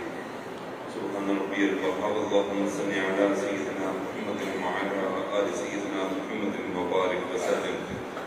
ربنا آتنا فی الدنیا حسنہ وفی الآخرۃ حسنہ وقنا عذاب النار وادخلنا الجنۃ مع الابرار یا عزیز یا غفار یا ارحم الراحمین۔ ربنا لا تزغ قلوبنا بعد إذ هديتنا وهب لنا من لدنك رحمة إنك أنت الوهاب۔ اللهم حبب إلينا الإيمان وزينه في قلوبنا وكره إلينا الكفر والفسوق والعصيان واجعلنا من الراشدين۔ اللهم أرنا الحق حقا وارزقنا اتباعه وأرنا الباطل باطلا وارزقنا اجتنابه۔ یا اللہ، گناہ کے عاجز مسکین بندے ہیں، ہمارے گناہوں کو معاف فرما، خطاؤں سے درگزر فرما، سیئات کا خاتمہ فرما۔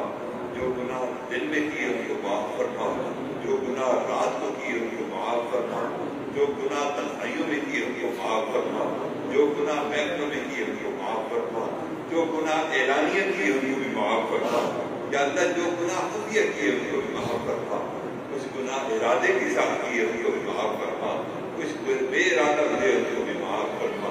اے مالک، ہماری نظروں کو پاک فرما، دلوں کو صاف فرما، سینے میں اپنی محبتیں پیدا فرما، اپنے عشق کی آتش سے سب کو عطا فرما، اپنے عشق کی آتش سے ہمارے دلوں کو منور فرما۔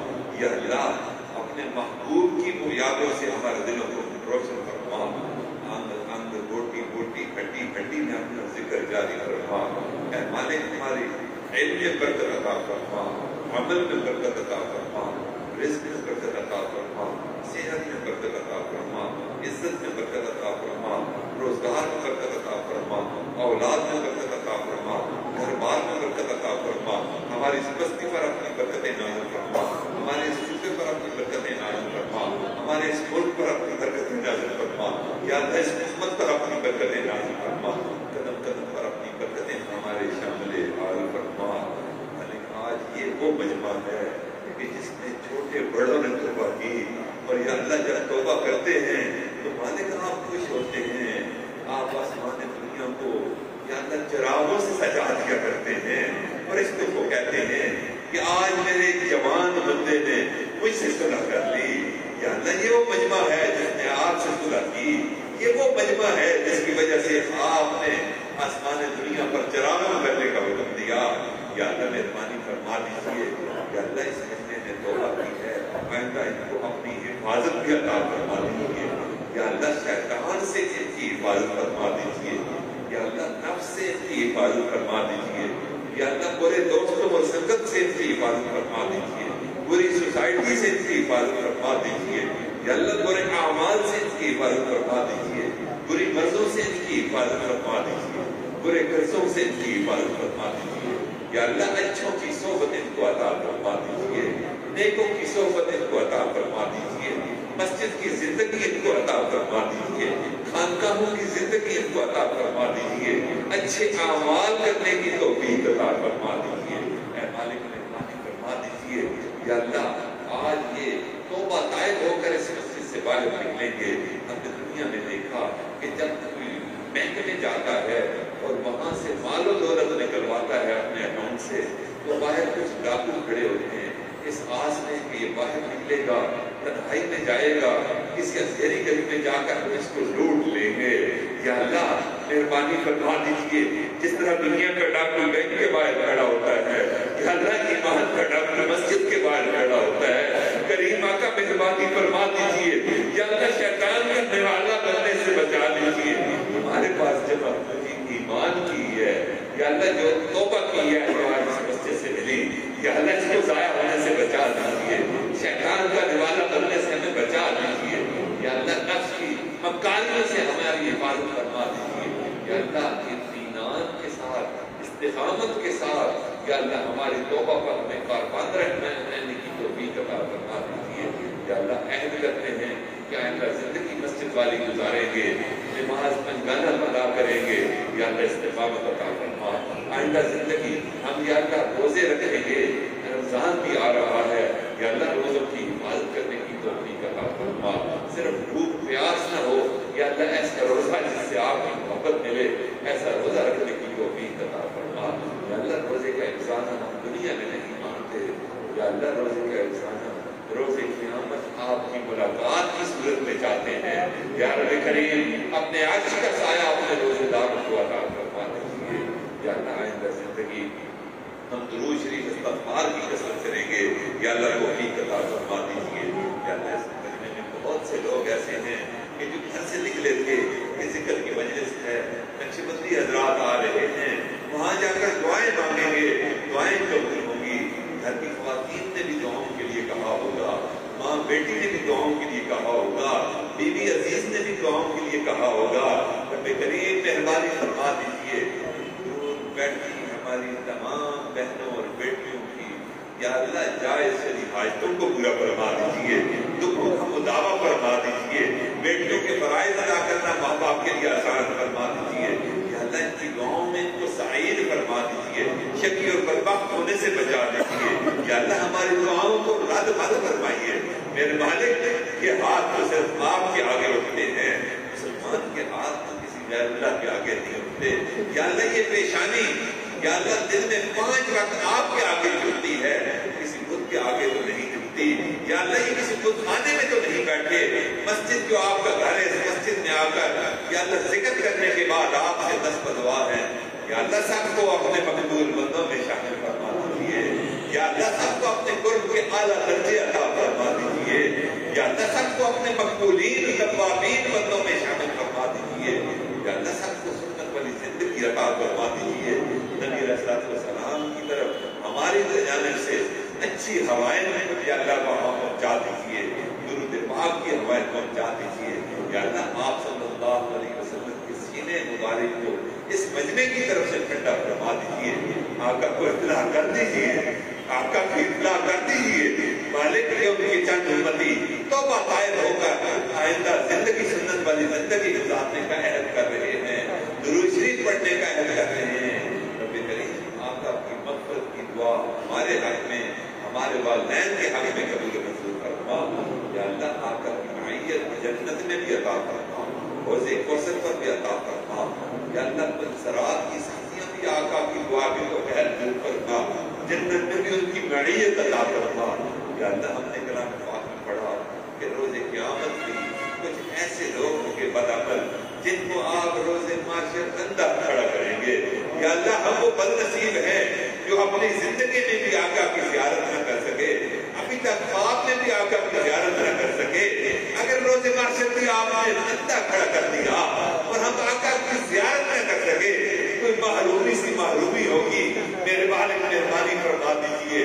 یا اللہ آنکھوں کا بینا وہاں روز معاشر میں فرما دیجیے، دل کا بینا بھی فرما دیجیے، اور آقا کا ساتھ وہاں عطا فرما دیجیے۔ اے مالک مہربانی فرما دیجیے۔ یہ وہ مجمع ہے جس نے چھوٹے بڑوں نے آج عہد کیا کہ آئندہ زندگی ہم درود شریف کی کثرت کریں گے۔ یا اللہ اس عہد پر ان کو استقامت عطا فرما دیجیے، اور اس عہد کے بدلے یا اللہ ان کو محبوب کے روزے پر پہنچا دیجیے۔ یا اللہ روزے پر حاضر ہو کر وہاں صلاۃ و سلام پڑھنے کی توفیق عطا فرما دیجیے۔ یا اللہ آقا کی سنتوں پر عمل کرنے کی توفیق عطا فرما دیجیے۔ یا اللہ مہربانی فرما، بہت سے لوگ ایسے ہوں گے جنہوں نے بیت اللہ شریف کا حج کیا، بہت سے لوگ یہ دل میں تڑپ لے کر بیٹھے ہیں لیکن وسائل نہیں۔ یا اللہ مہربانی فرما دیجیے اس سارے مجمع کو یا اللہ حج بیت اللہ کے لیے قبول فرما دیجیے، اس سارے مجمع کو وقوف عرفات کے لیے قبول فرما دیجیے، وقوف مزدلفہ کے لیے قبول فرما دیجیے، مینا کے وقوف کے لیے فرما دیجیے۔ یا اللہ چاہے زمزم پر کھڑے ہو کر اب زمزم پینے کی توفیق عطا فرما دیجیے، مقام ابراہیم پر طواف کے بعد نوافل کی توفیق عطا فرما دیجیے۔ تیری بندی ان 2 پہاڑیوں پر بھاگتی پھرتی رہی، یا اللہ ان پہاڑیوں صفا اور مروہ پر ہمیں بھی سعی کرنے کی توفیق عطا فرما دیجیے۔ مالک محروم مت فرمائیے۔ بہت سے لوگ ہوتے ہیں جو حج بیت اللہ کے بغیر اس دنیا سے چلے جاتے ہیں، یا اللہ مہربانی فرما دیجیے، ہمیں محروم مت فرمائیے۔ سارے مجمع کو حج میں توفیق عطا فرما دیجیے، وسائل کا غیب سے بس فرما دیجیے۔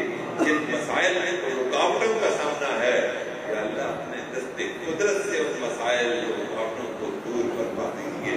اے رب کریم مہربانی فرما، یا اللہ میری اولادوں کو اولاد نرینہ عطا فرما، بے روزگاروں کو روزگار فرما، بے سختوں کو سمجھنے قلب عطا فرما، یا اللہ رزق میں جو تنگی کے یا اللہ شکوہ گناہ ہیں یا اللہ ان کے رزق وسیع فرما، حلال فرما، نیت فرما، یا اللہ مطہر فرما، یا اللہ آسانی کے ساتھ ان کو عطا فرما، یا اللہ مساجد و مدارس کی حفاظت فرما، دینی جماعتوں اور ان کے قائدین کی حفاظت فرما، اللہ تعالیٰ جہاں ہوتی ان خانقاہوں کی حفاظت فرما، یا اللہ کشمیری مجاہدین کی مدد فرما، افغانستان کے مجاہدین کی مدد فرما، فلسطین کے مسلمانوں کی مدد فرما، برما کے مسلمانوں کی مدد فرما، بسنیا کے مسلمانوں کی مدد فرما، یا اللہ مہربانی فرما دیجیے۔ ہم نے سنا کہ بدر کے میدان میں آقا اور ان کی مقدس جماعت کی مدد کے لیے آپ نے جو فرشتے مدد کے لیے روانہ کیے تھے ان کو آپ نے واپس تو نہیں بلایا، مہربانی فرما دیجیے، یا اللہ ان کو کشمیری مجاہدین کی مدد کے لیے روانہ فرما دیجیے، یا اللہ مسلمانوں کی امداد فرشتوں سے فرما دیجیے، یا اللہ ان کو ناکام فرما دیجیے، یا اللہ اس امت کی جوان خون دے کر، یا اللہ اپنے جوان خون بہا کر مسلمانوں کی عظمت کے لیے لڑ رہے ہیں، یا اللہ مہربانی فرما دیجیے، ان کے مقدس خون کا واسطہ مسلمانوں کو فتح عطا فرما دیجیے، ان کو کبھی کالا فرما دیجیے، امریکہ اور اس کے اتحادیوں کو ناکام فرما دیجیے، یا اللہ ان کے ایمانوں میں زلزلہ پیدا فرما دیجیے، یا اللہ ان کی صفوں میں انتشار پیدا فرما دیجیے، یا اللہ ان کو آپس میں لڑا دیجیے، یا اللہ مسلمانوں کے سروں سے اتار دیجیے، مسلمانوں کو آزادی کی نعمت سے سرفراز فرما دیجیے، رب کریم مہربانی فرما دیجیے۔ آج ہم توبہ قائم ہوئے ہیں، میرے مالک آج نئی زندگی کا آغاز ہم نے کیا ہے، یا اللہ نئی زندگی کا آغاز، یا اللہ توبہ بھی کرنے کے بعد آئندہ زندگی ہم مسجد والی گزارنا چاہتے ہیں، توفیق عطا فرما دیجیے، باجماعت نماز کی توفیق عطا فرما دیجیے، علماء کی قدر کرنے کی توفیق عطا فرما دیجیے، یا اللہ نقشبندی سلسلے میں داخل ہوئے ذکر کرنے کی توفیق عطا فرما دیجیے، یا اللہ اپنی اصلاح کی فکر ہمیں ہے، یا اللہ جھوٹ سے ہمیں نجات عطا فرما دیجیے، تکبر سے ہمیں نجات عطا فرما دیجیے، بدزنی سے ہمیں نجات عطا فرما دیجیے، بدگمانی سے ہمیں نجات عطا فرما دیجیے، بدنظری سے ہمیں نجات عطا فرما دیجیے، حرص سے ہمیں نجات عطا فرما دیجیے، حسد سے ہمیں نجات عطا فرما دیجیے، کینے سے ہمیں نجات عطا فرما دیجیے، لغت سے ہمیں نجات عطا فرما دیجیے۔ مالک نبی علیہ السلام کے اعلیٰ اخلاق کا نمونہ بنا دیجیے۔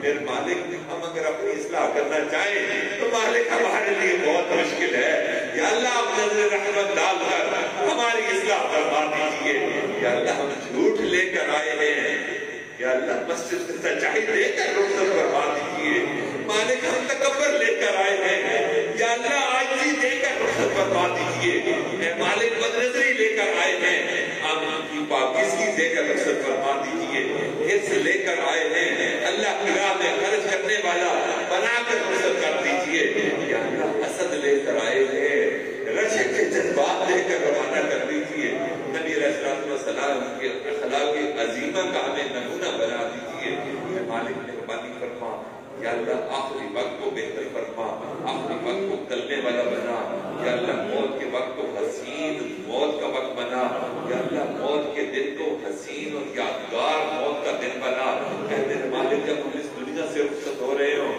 تو کلمہ طیبہ لا الہ الا اللہ محمد رسول اللہ ہمارے لبوں پر جاری فرما، یا اللہ غفلت کی موت سے ہمیں بچا، یا اللہ گناہ والی زندگی کی موت سے ہمیں بچا، ہمیں ذکر والی موت عطا فرما، اعمال کرتے ہوئے موت عطا فرما، یا اللہ ذکر کرتے ہوئے موت عطا فرما، کلمہ پڑھتے ہوئے موت عطا فرما، یا اللہ ایک آخری التجا ہے میرے مالک سارے مجمع کے حق میں قبول و منظور فرما، یا اللہ موت سے پہلے ہم سے راضی ہونا، پھر بھلے موت عطا کر دینا، یا اللہ ناراضگی والی موت سے ہمیں بچا، یا اللہ ایک ایک بڑے کو ایک ایک جوان کو یا اللہ راضی ہونے کا پروانہ پہلے عطا کرنا، پھر موت عطا کر دینا، یا اللہ پھر ہم راضی ہیں، یا اللہ اگر آپ اس وقت راضی ہیں، ہم سے راضی اگر ہو چکے ہیں، یا اللہ ابھی ہم کرنے کے لیے تیار ہیں، یا اللہ